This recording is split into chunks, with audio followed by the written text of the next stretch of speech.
Hey, we're in Starting Point, and Maria summed it up perfectly, right? We're in this conversation we're calling Starting Point, and it's a conversation about this word, faith, okay? It's a conversation about faith, and we've said from day one that the goal, like why are we doing that? What's the whole goal of this? We said from day one, hey, listen, all of us have questions. All of us have doubts. All of us are different places on the journey. And what we have tried to do over the last 7 weeks in the Starting Point is say, hey, that's right, we all have that. Get a number, get in line. We're all there. But what we want you to do is to actually, with intentionality, within purpose, to like lean into those questions, to lean into those doubts, like to go after, to pursue them. Don't just put them on a shelf on the side, but actually lean into those questions and those doubts. And wherever you are in your journey, what we're encouraging you to do, what we're asking you to do is what Maria just said, take your step. What is your next step? Maybe it's baptism, maybe it's something, but take your next step, because we believe if you do, God's going to meet you there in your next step. And one of the things I've loved about this conversation about faith is we've been in here, we got this wall back there where people are putting their stories up, and neighborhood teams throughout the week, over coffee, over lunches. We've been telling stories, and you've been telling your story, and I've heard a ton of stories over the last few weeks, and one of the things that is common in all of the stories is they're beautiful. They're beautiful. Every story is fascinating and beautiful. I've not heard one boring story, and they're beautiful. And throughout all of the stories, I've seen a common thread, right? There's a common thread, and here's how the common thread goes. It's easy when we're like maybe telling or teaching sometimes to kind of teach in a linear fashion, It's just kind of, sometimes you have to do that, or, you just kind of teach like this, right? Like, well, here's point A, and here's point B, and here's the line, right? But is that how life works? Life is more like this, right? Right? 3 steps forward, 2 steps backwards, 2 steps forward, 4 steps backwards, right? And it's this crazy journey. And so through each story I'm hearing, right, it's not this perfect, clean, like, oh, A to B, look at me. It's like, whoa, we're all over the place. And that is how faith works, right? You just got to keep moving down the story. Like, I don't have time, but if I told you my whole story, right, from early, when I was like the kids back in Miami Kids, and I had this encounter with Jesus as a young kid. And I decided to say yes to Jesus as like an 8, 9-year-old and to follow in baptism when I was a kid. And then in high school, I had this encounter where I really felt like God was saying, Greg, I want you to serve me the rest of your life. I want you to serve me into my church. But the reality is through all of that journey from there to here, there's been all kinds of twists and turns, and there's been times when I have like doubted. I went through a season where I questioned the whole idea of church. Right? It was like I'm reading one thing about the church, and then I'm experiencing something else, and I'm in this like, this just doesn't add up to me. Right? And I went through a season where I kind of stepped back, and I said, I don't know if I want to be a part of this thing anymore. I've got to wrestle through this, right? And that wrestled through that. I've had seasons where I've just kind of questioned this whole thing. Like if you're honest, like, and you kind of, even from the logical side, if you just kind of step back and kind of look at this whole thing, this whole idea of faith in Jesus, right? Belief in Jesus. And sometimes you hear it this way, like accept Jesus or trust Jesus, right? If you kind of step back and you're honest and you look at that, sometimes it just doesn't make sense, does it? Like, so you're telling me that 2,000 years ago, some guy came, lived on the earth, and he went ultimately to a cross. And he died on a cross. It was a Roman cross. And he died on a cross. And somehow in that moment, right, 2,000 years ago, this guy's on a cross. All of my sin or all of my shame and guilt or transgression, whatever word you want to use, all of that got put on this guy. Right? So that's what you're telling me, to believe that, right? And then you're telling me he died, and then they put him in a tomb, and they put a big rock in front of the tomb, and 3 days later, on a Sunday, that he rose from the dead, right? And you're telling me to believe in that. And the question we all have to ask is this real? Like, is this like true and factual? Or is this just like a good story, right? It's really good, and if you're a parent, there's some great moral principles here, some great life principles about kindness and love, and that's good, and I'm glad the kids are over there learning that kind of stuff. But is this like actually real? And when it comes to the idea of faith, specifically faith in Jesus, you have to wrestle this down, right? You have to wrestle, like, do I believe? Like, what do you believe? Like, do you really believe this? Now, I've been wrestling with this for years and continue to wrestle and ask questions. But there's something that I find very interesting, and I want you just to go here with me for a few minutes. Now, I'm a logical kind of person. I love to read. I love history and this kind of thing. So if you just kind of like think of things very logically, right, and you're smart. I mean, this is a very intelligent room. I want to just look at this for a minute from a historical perspective, right? So you can't really do this, but take the Bible out of play here. Take whatever tradition you learned. I'm not talking about the church. If you just look at history, okay, think about this. Okay, again, this is kind of a logical kind of question. If you just think about this, how is it possible? How is it possible that this obscure Jewish sect became the largest religion in the world? I mean, just think about this. Again, you're smart. Think about this. How is it possible? It doesn't even make sense because Jesus and his followers, right? They were from this tiny, little-known region called Galilee, right? If we had a map up here, it's barely even a speck on the map. Like, here's this vast Roman Empire, and somewhere like this little dot is this place called Galilee. And Jesus was only alive for a few short years. Most think he was alive for 30, 33 years. He actually only did ministry, like he was only publicly active doing ministry for 3 years. That's nothing. He's a teacher, he did some miracles, but mostly he just held these large outdoor gatherings. And then you look at his followers. I mean, these men and women who followed him, there's nothing remarkable about them. There's no scholars, there's no Harvard, Princeton guys here. These are just fishermen, blue-collar workers. They're uneducated men and women, right? But yet somehow, this obscure little thing sparked the greatest movement in the history of the world. And it's a movement that's still going. I mean, 2,000 years later, you're here. I don't know why you're here, but you're here, all right? What is it? Like, what sparked this movement? Again, not looking at the Bible, I'm just looking at this from history. During his life, Jesus, most historians believe, had about 150, maybe 200 followers, right? Nothing huge, nothing flashy, just some outliers. And in the narrative that we just rehearsed a minute ago, Jesus dies on a Friday. So Friday, he's brutally crucified on a cross, a brutal form of Roman execution. And on Friday, right, he's dead. And all of his followers are gone. So on Friday, Jesus dies on a cross, and his Instagram goes down to 0 followers. So everybody unfollowed him. There were no followers of Jesus on the day that he died. The movement that he had started came to a screeching halt. See, the mission died with him. And the reason the mission died with him was because he was the mission. Jesus was the mission. He didn't build a movement around like, hey, these are my teachings, or hey, believe these things. He said, believe in me. He said, follow me. Believe in me. It's not, don't believe my ideas, don't believe my teachings. Believe me. And his followers would have done what we would have done, right? Like, okay, that was great, but now you're dead. And man, you taught some good things, and those were some cute stories. I like those, the parable thing, and that's cool, and that was great. But the problem, Jesus, is you're dead, and you claim too much about yourself.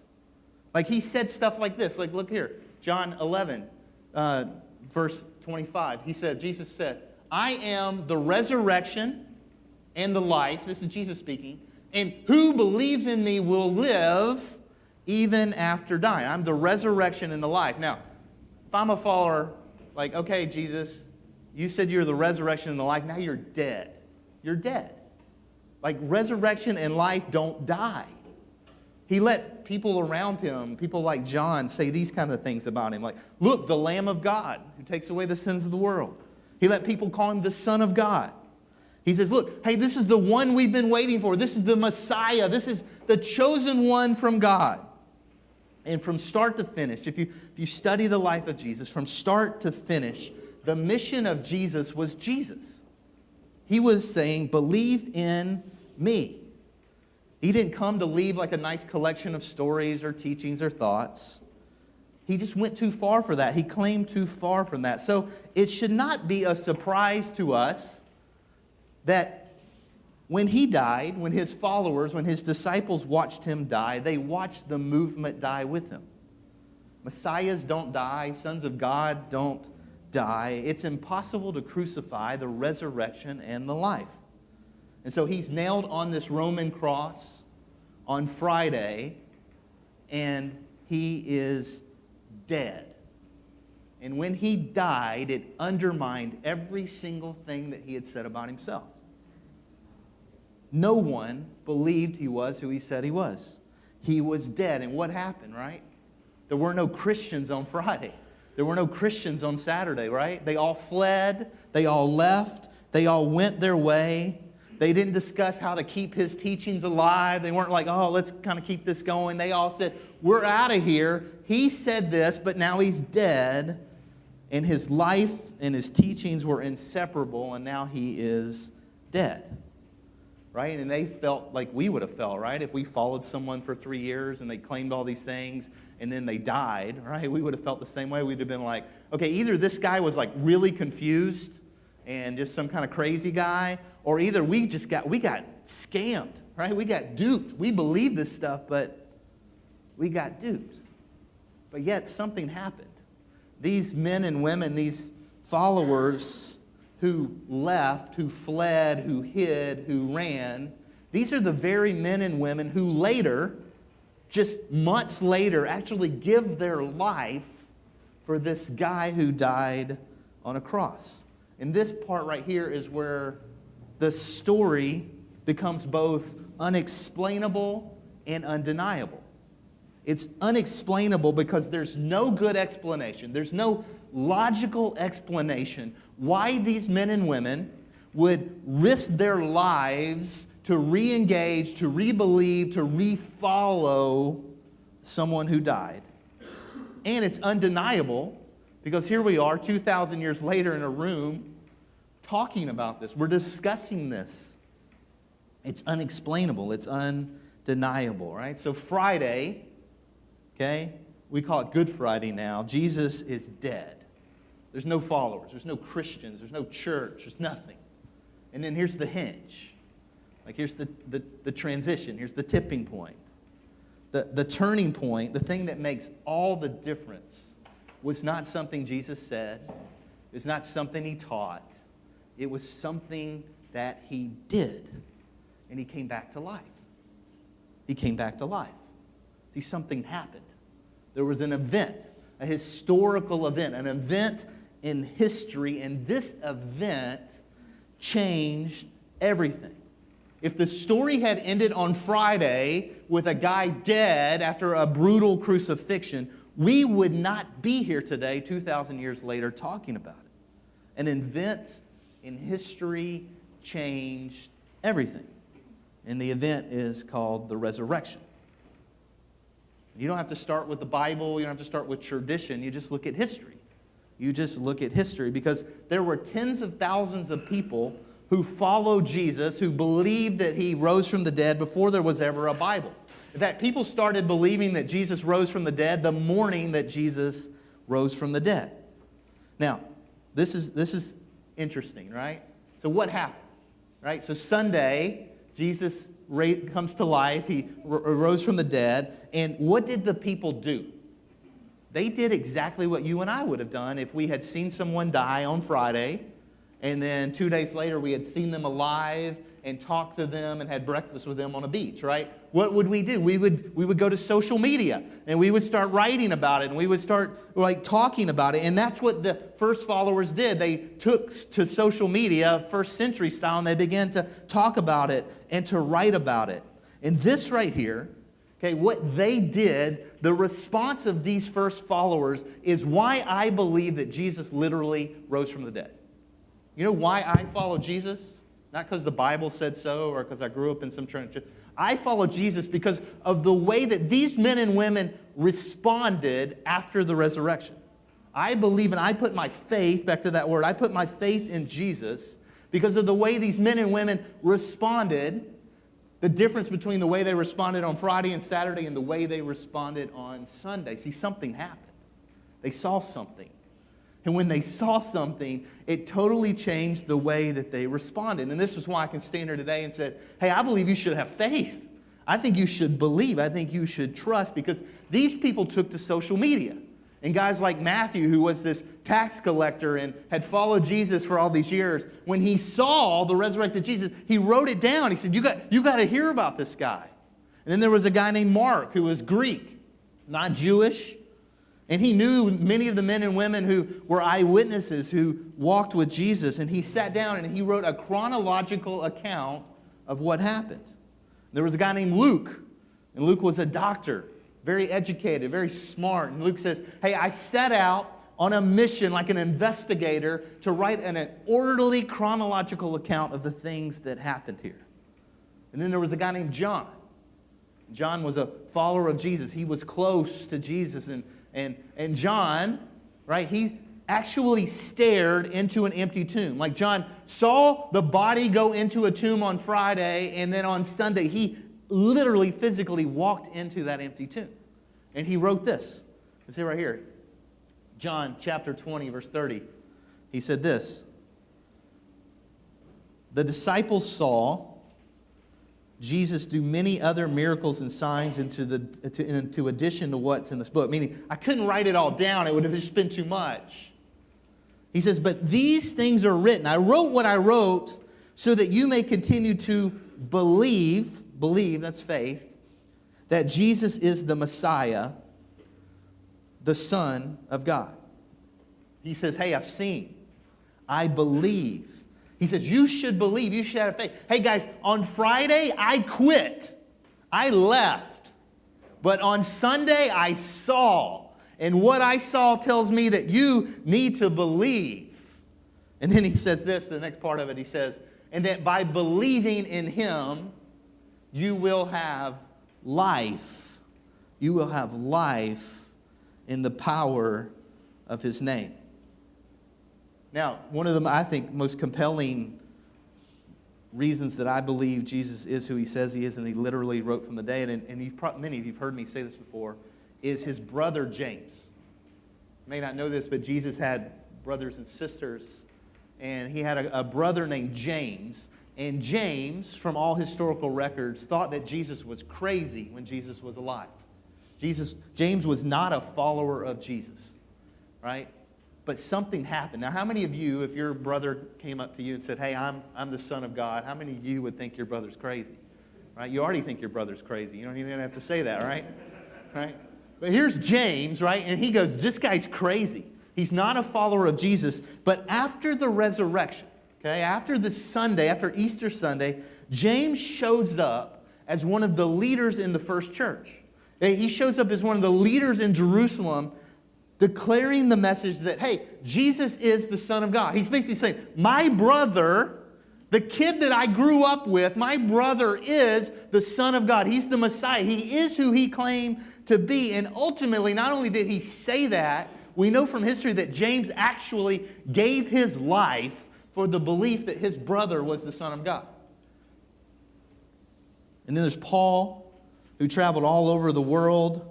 And Paul physically, literally believed that Jesus is who he says he is and that he physically rose from the dead. So we don't believe the resurrection because the Bible says so or tradition says so.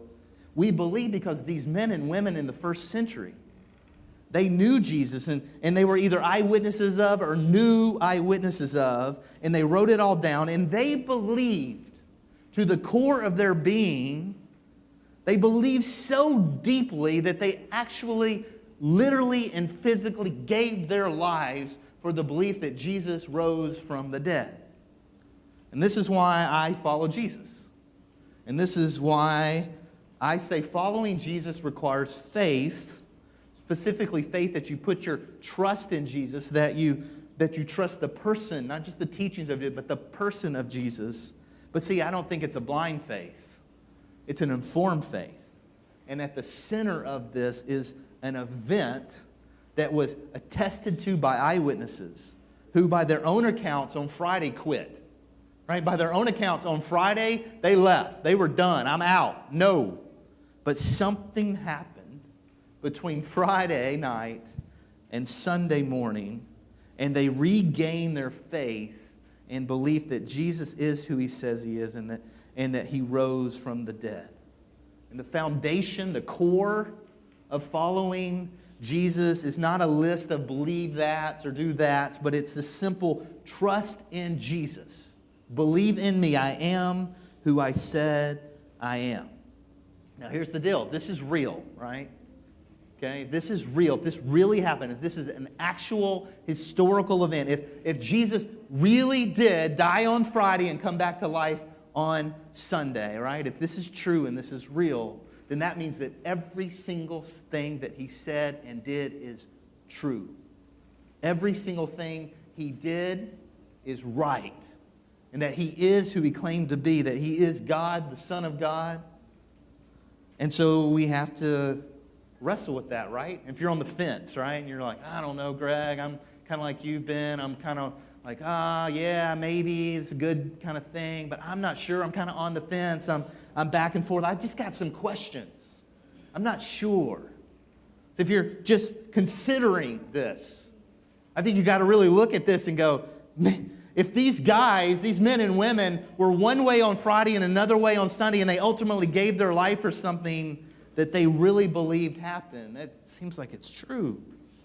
And if you're a follower of Jesus, maybe you've been following Jesus for years, maybe even decades, you got to look at this and go, man, I got to re-up. I got to recommit. I got to go next level. I got to pursue this deeper. Because when you fully understand the resurrection, when you fully understand and take seriously the death of Jesus on your behalf, it impacts every single aspect of your life.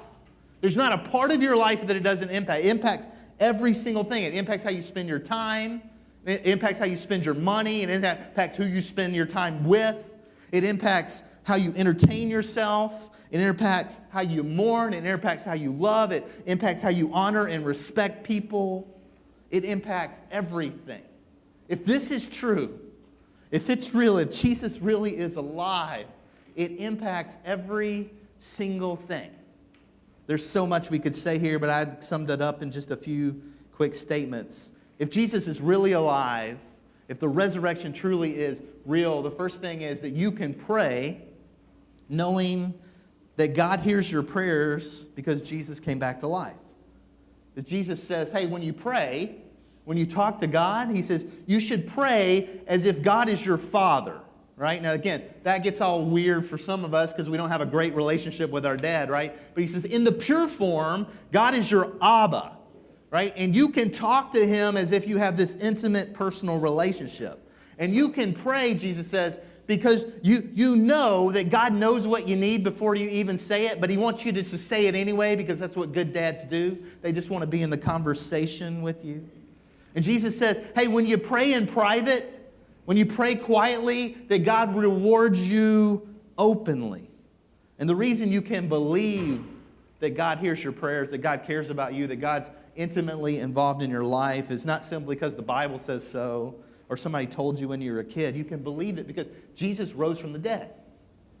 And the resurrection substantiated everything that he said and everything that he taught. See, because of the resurrection, you can live knowing there is life beyond this life because Jesus taught us about heaven. It's Jesus who actually introduced the whole idea of eternal life. Jesus was the first one to say, hey guys, at the end of this life on earth, there's eternal life. You live forever. Jesus was the one that said that. And he said, hey, there's eternity with God and then there's eternity apart from God. Right?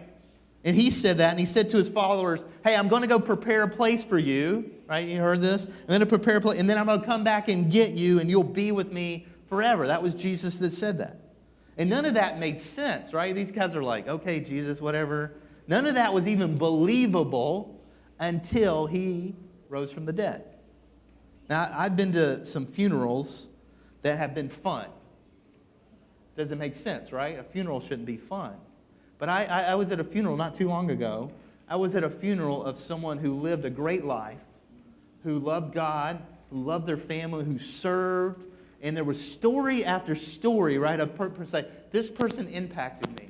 This person made a difference at a critical point in my life. This person came along and gave me words of encouragement. Or this person challenged me when I needed someone to come along and give me a little kick in the backside. Right? This person was that person, right? And it was a celebration.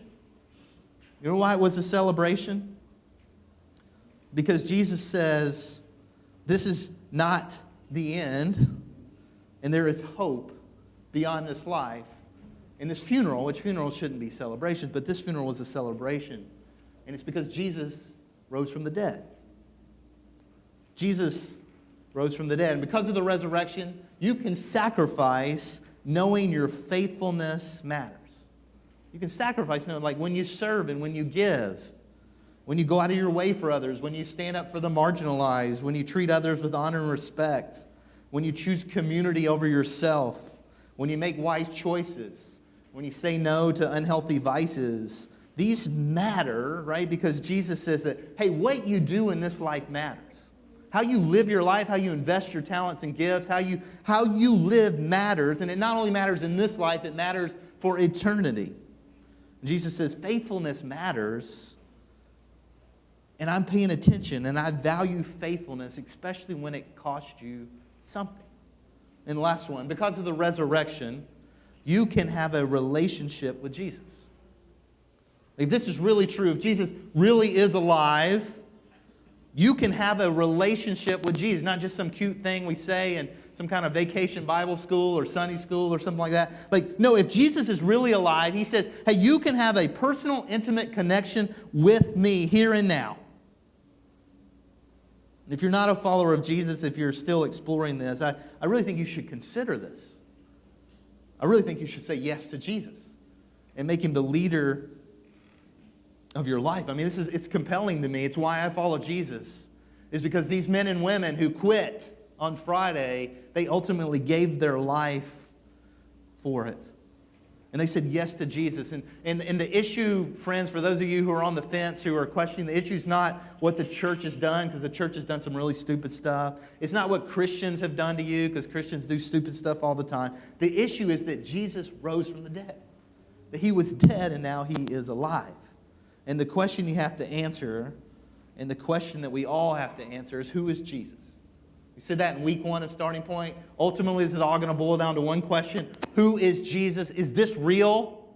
Is he really alive? Did he really die on Friday and come to life on Sunday? And I believe the question is answered when he came back to life, that he is who he claimed to be. He's the Messiah. He's the Son of the living God, and he is worthy of your consideration. And I know in this room, we come from a wide variety of backgrounds. I mean, we'll have, in a room this size, we'll have people from 20 different countries, different faith backgrounds, different beliefs. You've been taught things as a kid. Some were right, some were crazy.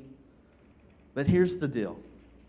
The one thing that all of us have in common, regardless of where you're from or what you've done or how much money you make, the one thing that we all have in common is that Jesus is calling your name.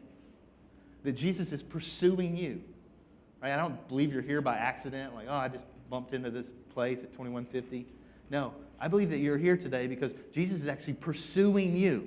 And whether you're on the fence about saying yes to Jesus or whether you've known Jesus for years, even decades, he's still relentlessly pursuing you and wants to be in an intimate relationship with you. And it's why he died and it's why he is alive. And so the question that you and I have to answer this morning is, who's Jesus? Is this real? I mean, is this really real? Is this just some made-up cool story? Or is this like factual real that Jesus died on Friday and he's alive? And if he is alive, then friends, I think you should make him the leader of your life. And so if you're not a follower of Jesus this morning, I want to just invite you into a relationship with him. If you are a follower of Jesus, I'm going to invite you to like re-up. Like whatever level you're at, like to like, man, if he did all of this and this is really true, I need to reconsider and go deeper into my purpose. So would you just join me? I just want to pray over us as we transition into the next part of our gathering. I know if Jesus were literally here, like physically here, I believe he's here, but if he were physically standing here, I believe that he would be standing up here where I'm standing. He would get me out of the way really fast. And he would be standing up here, and I believe that he would, in a sense, stretch his hands out toward you. And the gesture would be like, hey, I'm here. I see you. I know you. And I am inviting you. I am inviting you into a relationship. I am pursuing you. And like Maria said just a few minutes ago, I just want you to just step toward me. I'll meet you. I'll show you who I am. But I'm here, and I'm alive, and I am real, and I am in love with you. So maybe just in your chair right there, wherever you are on your faith journey, I just encourage you to have a little conversation with God. That feels weird to you, it's okay. No one's really looking at you. This is kind of just a personal moment that you can have with God, just talking to God. Maybe for the first time you want to say something like this, like, hey, Jesus, I want to put my faith in you. I want to do what John said. I want to believe because I want to have life in you. So Jesus, be the leader of my life. I say yes to you. And maybe for the first time you just want to say something simple. Maybe you're a follower of Jesus for years and it's just gone a little stagnant or a little calloused or a little cold. And maybe you just want to say, God, I just want to renew and refresh. And so, God, these men and women in this room right now, God, I believe you're moving and speaking and doing things far beyond what I could ever dream or imagine.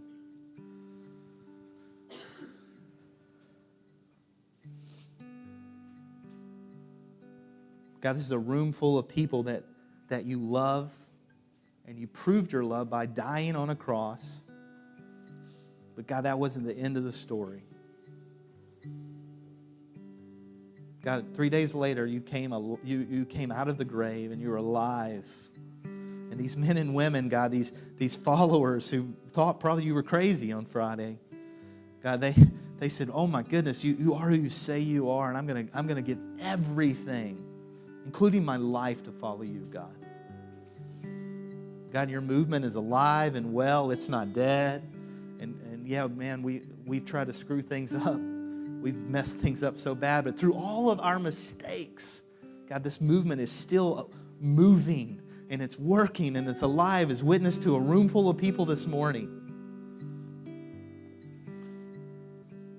And so, God, we consider that just love and grace, that we can just stand in front of you today and be in your presence. And so right now, God, I believe there are men and women in this room who need to say yes to you for the first time.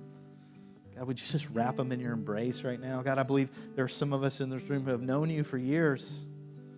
God, but we just need a fresh start, a fresh starting point. So God, have your way in our hearts. Move among us. Do what only you can do. And we thank you for Jesus, that he's alive and that he's here.